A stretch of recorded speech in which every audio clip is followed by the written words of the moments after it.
Class 10 math प्रश्न संख्या 4 का तीसरा हल करेंगे। सेक ए प्लस 10 ए इंटू 1 माइनस साइन ए 3 नंबर सवाल है 4 का 3।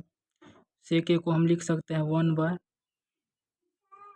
कॉस ए प्लस 10 ए को लिख सकते हैं sine A by cos A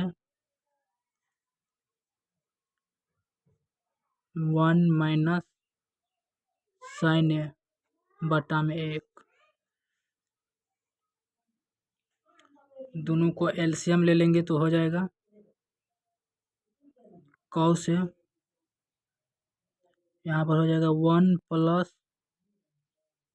sign A into 1 minus sine ए बट्टा 1। अब यहाँ पर देखिए ए है ए का मान और ए है बी का मान, यहाँ पर ए और बी दोनों सेम है तो आपको पता होगा ए प्लस बी इंटू ए माइनस बी बराबर होता है ए स्क्वायर माइनस बी स्क्वायर। तो यहाँ पर हम लिख सकते हैं एक स्क्वायर और प्लस माइनस माइनस साइन ए का स्क्वायर बटा दोनों को गुना करके कॉस ए।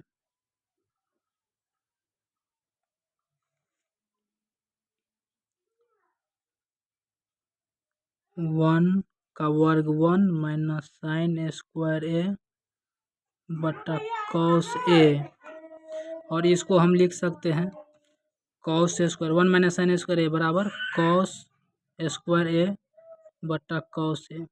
यहाँ पर 2 को कॉस है, एगो कॉस नीचा में है कट जाएगा तो बच जाएगा बराबर कॉस ए, और कॉस ए ऑप्शन डी में है इसलिए इसका डी सही हो जाएगा।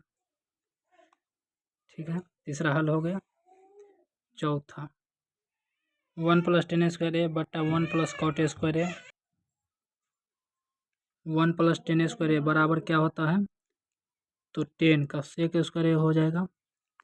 यहाँ पर है 1 प्लस 10 स्क्वायर ए तो हम इसको लिख सकते हैं सेक स्क्वायर ए बटा 1 प्लस कॉट स्क्वायर ए को हम लिख सकते हैं cosec square A, cosec square A.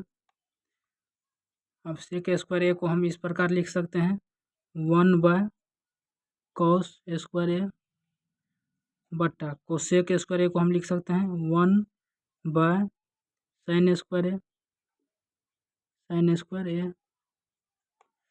अब यहाँ पर जो है सबसे ऊपर वाला जो है और सबसे नीचा वाला को गुना हो जाएगा, ऊपर में चला जाएगा और ये बीच वाला नीचा में आ जाएगा। तो हम इसको इस प्रकार भी लिख सकते हैं साइन स्क्वायर ए बटा कॉस स्क्वायर ए, और साइन स्क्वायर ए बटा कॉस स्क्वायर ए बराबर सूत्र याद किया होंगे आपने 10 स्क्वायर ए, और 10 स्क्वायर ए इसमें डी नंबर में है तो इसका डी नंबर ऑप्शन सही हो जाएगा।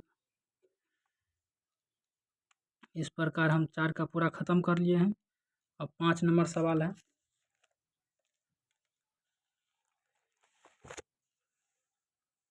4 का यहाँ तक ख़त्म कर लिए हैं। 5 नंबर सवाल देखते हैं क्या है। 5 नंबर यह है निम्नलिखित सर्व समीकरण सिद्ध कीजिए जहाँ वे कोण जिनके लिए व्यंजक परिभाषित हैं न्यून कोण है। तो यहाँ पर सर्व समीकरण के प्रयोग करके सिद्ध करना है। बहुत इंपॉर्टेंट चैप्टर है, इस चैप्टर में से एगो दूगो प्रश्न जरूर बार बार पूछा जाता है तो बढ़िया से हल कीजिएगा आप सब। और बढ़िया से यदि एक बार में समझ में नहीं आता है तो दोहरा करके वीडियो देखिए, लाइक और सब्सक्राइब जरूर कीजिएगा। तो इस क्वेश्चन को हम अगले पार्ट में बनाएंगे।